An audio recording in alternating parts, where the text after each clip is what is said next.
సిటీలో ప్లాట్ కొనండి. ఫ్యూచర్ లో మీరు కోటీశ్వర్లుగా మారే అవకాశం కోసం వెంటనే మాకు కాల్ చేయండి.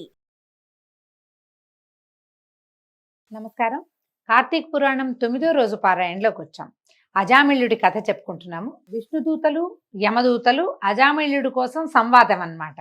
విష్ణుదూతలు అడిగారు, ఓ యమదూతలారా, మీ ప్రభువు మీతో చెప్పిన మాటలేమిటి? మీ యమదండనికి తగిన వాడెవడు? పాతకములు అనగా ఏమిటి? ఈ విషయాలు సవిస్తరంగా మాకు చెప్పమని విష్ణుదూతలు యమదూతలను అడిగారట. అప్పుడు వాళ్ళు చెప్తున్నారు, యమదూతలు ఏమని చెప్పారో చూడండి. ఓ విష్ణుదూతలారా, సావధానంగా వినండి. సూర్యుడు, చంద్రుడు, అగ్ని, వాయువు, ఆకాశము, గోవులు, సంధ్యలు, పగలు, దిక్కులు, కాలము, ఇవి మనుషుని పాపపుణ్యాలను గురించినటువంటి సాక్షులు. మేము వీరి సాక్ష్యాన్ని విచారించి పాపము చేసిన వాడిని దండిస్తాం. మనం ఆవుని కొట్టిన కసిరినా కూడా ఆవు సాక్ష్యం చెప్తుంది, వీడు ఆవులని దండిస్తాడు అని. అది పచ్చి పాపం. ఆవుని ఏమైనా చేస్తే ఆవు ఖచ్చితంగా సాక్ష్యం చెప్తుందట. చూడండి, మనకి పురాణంలో చెప్పారు. అది ఏదైనా పెట్టాము, ఒక అరటిపండో, ఒక తవుడో, చిట్టో, మన చేతిలో ఉన్న వస్తువు ఏదైనా ఒకటి, ఆవులు తినగలిగేది గడ్డో అందిస్తే గనక వీడు గోసేవ చేసిన వాడు అని మన పుణ్యపు ఖాతాని అక్కడ తెరుస్తుంది. అది యముడి దగ్గర. వేద మార్గాన్ని వదిలి ఇచ్ఛానుసారంగా తిరుగుతూ వేదశాస్త్రములను దూషిస్తూ సాధు బహిష్కృతుడైన వాడిని మేము దండించదము. బ్రాహ్మణుని, గురువుని, రోగిని పాదముల చేత కొట్టువాడు, తల్లిదండ్రులతోటి కలహించేవాడు అయిన వాణిని కూడా మేము దండిస్తాము. నిత్యము అబద్ధమాడుచు జంతువుల్ని చంపుచూ కులాచారములను వదిలిన వాణిని కూడా మేము దండింతుము. ఇచ్చిన సొమ్మును తిరిగి తీసుకున్న వాణిని, అంటే ఎవరికైనా దానం చేసి మళ్ళీ వెనక్కి తీసుకుంటే అన్నమాట, వాళ్ళకి ఇచ్చేసాం మళ్ళీ కావాలని తీసుకోకూడదు, పొరపాటున తీసుకున్నా పెద్ద పాపమేనండి. దాని మీద కూడా భాగవతంలో ఒక ప్రత్యేకమైన గాథ ఉంది, సందర్భానుసారం చెప్పుకుందాం మనం. దాంబికుని, దయాశాంతులు లేని వానిని, పాపాత్ములని కూడా మేము దండిద్దుము. పరుని భార్యతో క్రీడించువానిని, ద్రవ్యము గ్రహించి సాక్ష్యము చెప్పువానిని కూడా మేము దండిద్దుము. నేను దాతనని చెప్పేవాడిని, అంటే నేను దానాలు చేస్తానండి, నాకు బాగా చిన్నప్పటి నుంచి దానం చేసే అలవాటు, మేము ఎప్పుడూ అన్నదానం చేస్తాం, ఈ వాక్యాలు చెప్పకూడదు. దానం చేస్తే అసలు చెప్పనేకూడదు. మిత్రద్రోహిని, ఉపకారమును మరిచిన వానిని, అపకారము చేయువానిని మేము దండింతుము. వివాహమును చెడగొట్టువానిని, ఇతరుల సంపత్తులను చూసి అసహ్యపడువానిని కూడా మేము దండింతుము. తర్వాత పరుల సంతానాన్ని చూసి దుఃఖించువానిని, కన్యాశుల్కముల చేత జీవించువానిని, వడ్డీ ధనముతో జీవించువానిని కూడా మేము దండింతుము. చెరువును, నూతిని, చిన్న చిన్న కాలువలను నిర్మించు వ్యాపారాన్ని మాన్పించేవాడిని, నిర్మితములైన వాటిని పాడు చేసేవారిని కూడా మేము దండిస్తాం.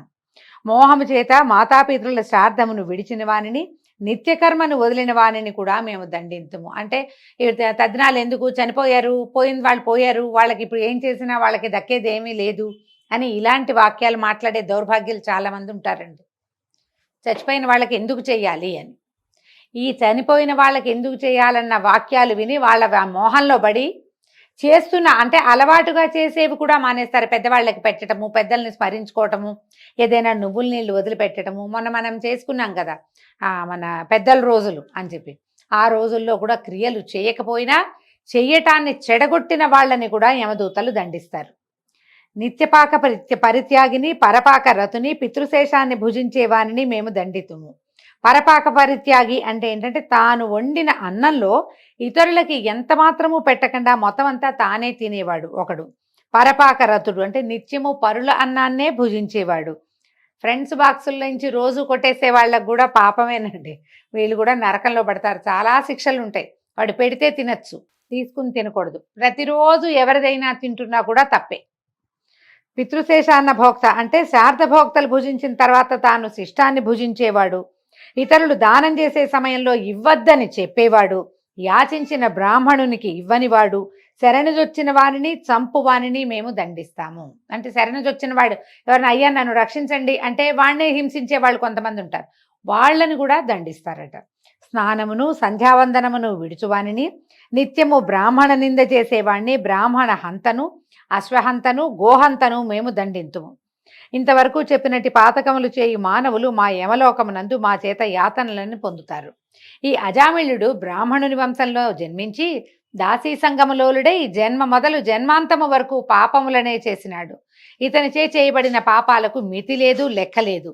ఇటు విప్రాధములు మీ విష్ణులోకానికి ఎట్లా అర్హుడవుతాడు? ఈ ప్రకారంగా పలికినటువంటి యమదూతల మాటలు విని విష్ణుదూతలు చిరునవ్వుతో వికసించిన ముఖపద్మములు కలవారై ఉరుములతో సమానమైన గంభీరమైన ధ్వనితోటి, అంటే మేఘ గంభీర ఘోషలుగా ఉన్నారనమాట. వాళ్ళు మాట్లాడుతుంటే ఉరుగుతున్నట్టుందట.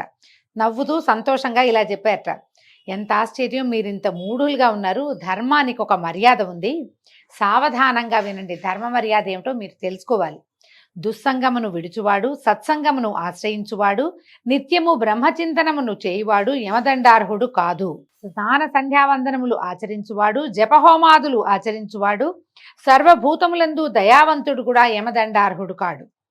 సత్యవంతుడు అసూయారహితుడై జపాగ్నిహోత్రములను చేయుచు కర్మలను బ్రహ్మయందు ఉంచినవాడు కూడా యమదండార్హుడు కాదు. అన్నదానమును ఆచరించువాడు, జలదాత, గోదానకర్త, వృషోత్సర్జనం అంటే ఈ మన కార్తీక మాసంలో ఆవుని కాదు ఆంబోతుని అచ్చు వేసి వదిలిపెడతారు. గిట్టదూడల్ని కూడా వదులుతారు, కోడెల్ని ఇస్తారు కొన్ని దేవస్థానాల్లో. ఆ వృషోత్సర్జనము అలాంటివి చేసిన వాళ్ళకి యమదండన ఉండదట. అయితే ఆ విద్య కోరిన వాడికి విద్యాదానము ఆచరించేవాడు, పరోపకారమందు ఆసక్తి కలవాడు కూడా యమదండార్హుడు కాదు. హరిని పూజించేవాడు, హరినామాన్ని జపించేవాడు, వివాహములను ఉపనయనములను చేయువాడును యమదండార్హుడు కాదు. మార్గమధ్యమునందు మండపములు కట్టించేవాడు, క్రీడాస్థానాలు కట్టించేవాడు, దిక్కులేని శవమునకు మంత్ర సంస్కారము చేయించువాడు యమదండార్హుడు కాదు. నిత్యము సాలగ్రామార్చనం ఆచరించి ఆ తీర్థమును పానము చేయువాడు, దానికి వందనం వనర్చేవాడు, అంటే సాలగ్రామానికి నమస్కారం చేసుకునేవాడికి కూడా యమదండన ఉండదట. తులసి కాష్టమాలికలను మెడయందు అంటే తులసి పూసలు వేసుకుంటారు కదా వాళ్ళకనమాట. ఆ మెడయందు ధరించి హరిని పూజించువాడు, సాలగ్రామాన్ని పూజించేవాడికి కూడా యమదండన కలగదు. గృహాంగణమందు అంటే వాకిట్లో కానీ పెరట్లో కానీ తులసి వృక్షాన్ని పెంచేవాళ్ళు, హరికథలను వినేవాళ్ళు, భగవద్గీత పారాయణ చేసే వాళ్ళకి కూడా యమదండనలు ఉండవు. భాగవతము రాసి గృహమందు పూజించుచున్నను, గృహమందు ఉంచుకున్నను కూడా యమదండార్హుడు కాదు. పాత రోజుల్లో అనమాట భారత భాగవతాన్ని ఇప్పుడు రాయాల్సిన అవసరం ఏముంది, మనకి ప్రింట్లో దొరుకుతున్నాయి, ప్రింట్ పుస్తకమైనా ఇంట్లో పెట్టుకోవచ్చు. చదివితే ఇంకా బాగుంటుందండి, ఉంచుకున్నా మంచిదే. ఒటిగా పుస్తకాలు కొనుక్కొచ్చి ఉంచుకుంటే ఏముంది, పుస్తకగత విద్య కాదది, అది మస్తకగతంగా ఉండాలి ఏదైనా కూడా. భాగవతాన్ని కానీ భగవద్గీత కానీ చదివితే మనకి కలిగే జ్ఞానోదయము, ఈ జీవితాల నుంచి మనకి తెలిసే తరుణోపాయము ఇంకొక రకంగా రాదు, అది పుస్తకంలో ఉంటే రాదు, పుస్తకం ఉన్నా మంచిదే. అయితే అప్పుడు రాసుకునే వాళ్ళు అనమాట, అందుకని ఆ వాక్యాలు చెప్తున్నారు. తర్వాత సూర్యుడు మేషతుల మకర సంక్రాంతులందు ఉండగా ప్రాతస్నానం ఆచరించే వాళ్ళకి కూడా యమదండన ఉండదు. రుద్రాక్షమాలికను జపించి జపదాన హోమాదుల్ని ఆచరించేవాడికి యమదండన లేదు.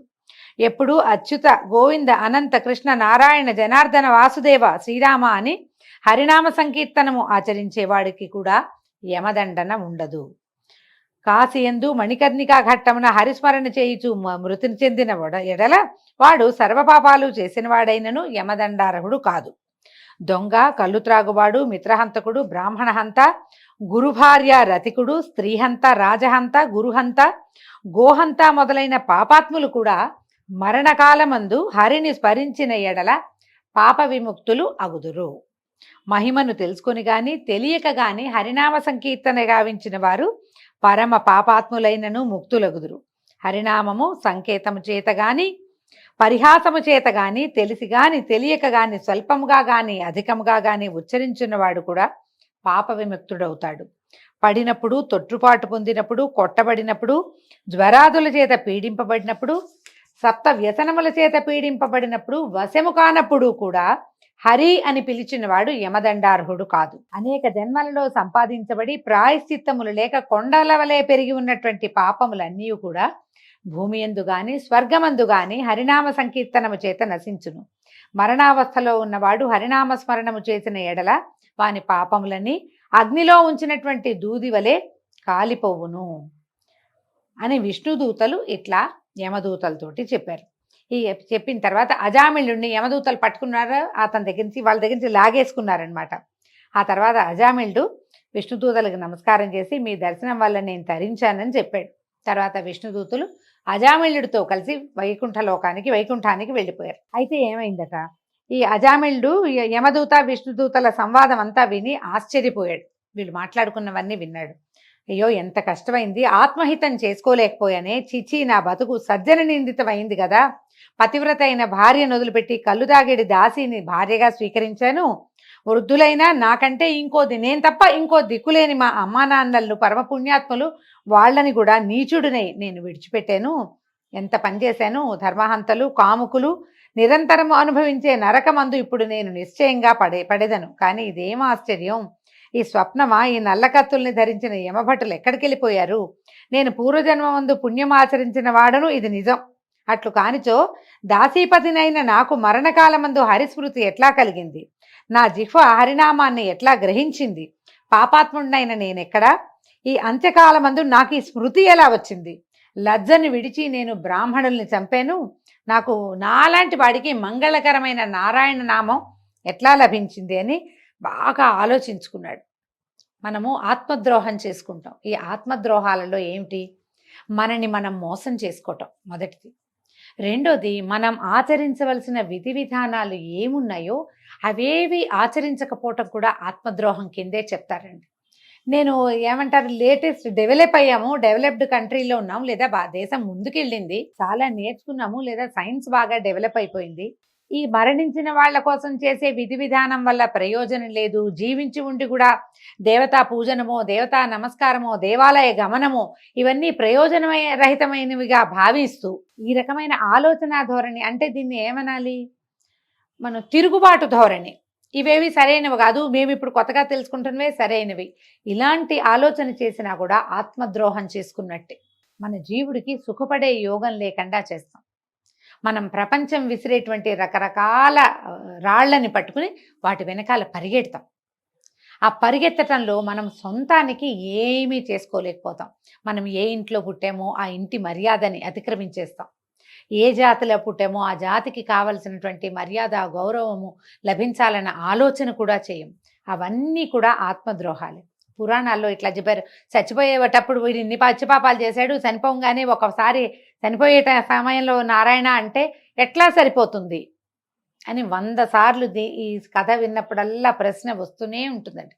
ఇప్పుడు కుమారుడికి నారాయణ అని పేరు పెట్టుకుని ఆ నారాయణ అని ఎంతసేపు పిల్లవాడిని పిలుస్తూ ఉండటం వల్ల అతనికి నారాయణ నామస్మరణ అలవాటయ్యి ఉండి అంత్యకాలంలో నారాయణ నామస్మరణ చేశాడు. అదొట్టి నామధేయమే అయినప్పటికీ అదే చెప్పారు, పిలుపు కోసమైనా ఆ పేరు తెలిస్తే చాలు అని. ఇప్పుడు పిలుపులైనా అది మనం పిలవాలిగా. మనం ఏ పిల్లలకి దైవనామాలు ఇస్తున్నామండి? 2 అక్షరాలు 1 అక్షరం పేర్లు కూడా పెట్టి పిలుస్తున్నాం. కే అని ఎఫ్ అని పిలిచే పేర్లు కూడా ఉన్నాయి. సు అంట, సు ఒక పేరా? కొమ్మిస్తే సు, ఎస్యు సు ఇంగ్లీష్లో రాస్తాం. ఇంటి పేరు ఏ సులోచనో ఏ సుమతో, సుబ్రహ్మణ్యమైనా కూడా సూనే. మనం భగవన్నామస్మరణ చేయడం మానేసాం. తర్వాత మనం కూర్చున్నప్పుడో నుంచున్నప్పుడో పూజ చేసేటప్పుడో మనకి నామస్మరణ అలవాటు ఉంటే చచ్చేటప్పుడు వస్తుంది అది ఆ పేరు. మనకి ఏ అలవాటు లేదు, మనం దైవనామస్మరణ చేయం అసలు. చనిపోయేటప్పుడు ఎట్లా వస్తుంది? దానికోసం ముందు నుంచి నామస్మరణ అలవాటు ఉండాలి. ఈ భగవన్నామస్మరణ చేసే అలవాటు ఉంటే ఎప్పుడో ఒకప్పుడు సజావైన దారిలోకి వస్తాం. నామంలో ఏముంది అంటే నామంలో ఎనర్జీ ఉంటుంది. ఆ ఎనర్జీ మనని గోతులో పడిపోకుండా, బురదలో పడిపోకుండా, పాప పంకిలంలో కూరుకుపోకుండా మనని పక్కకి తీసుకొస్తుంది. పిల్లవాడికి ఏదో పేరు పెట్టడం, ఏ రామ అనో కృష్ణ అనో మనం ఎందుకు పిలవట్లేదు. ఇప్పుడు కలియుగంలో చివరి పాదంలోకి వచ్చేసాం. ఈ కాలంలో ఈ పరిస్థితులు ఉంటాయి కాబట్టే పురాణాల్లో ఇట్లా చెప్పారు. దైవనామాలు పెట్టినప్పుడు కనీసం పేర్లో పెడితే పిలిచేటప్పుడైనా అది మనకి అలవాటు ఉంటే, దుఃఖంలో కష్టంలో ఇబ్బందిలో ఉన్నప్పుడు ఆ పిల్లల్ని పిలిచినా ఆ భగవంతుడు మనని కరుణిస్తాడు. అదే చెప్పదలుచుకున్నారు. అయితే ఈ విధంగా అజామిళుడు ఇదంతా విచారించుకుని ఆలోచించుకుంటాడనమాట. నిశ్చలమైన భక్తిని పొంది జితేంద్రియుడై కొంతకాలం ఉండి తర్వాత సాయుధ్యముక్తిని పొందాడు. కాబట్టి నారాయణ నామ సంకీర్తన కావించేవారు సమస్త పాతక ముక్తులై వైకుంఠలోకమును పొందుదురు, ఇందులో సందేహం లేదు. ఈ విధంగా కార్తీక పురాణంలోని 9వ అధ్యాయం పూర్తి చేసుకున్నామండి. రేపు ఉదయం మళ్ళీ 10వ అధ్యాయంలో కలుసుకుందాము. నమస్కారం.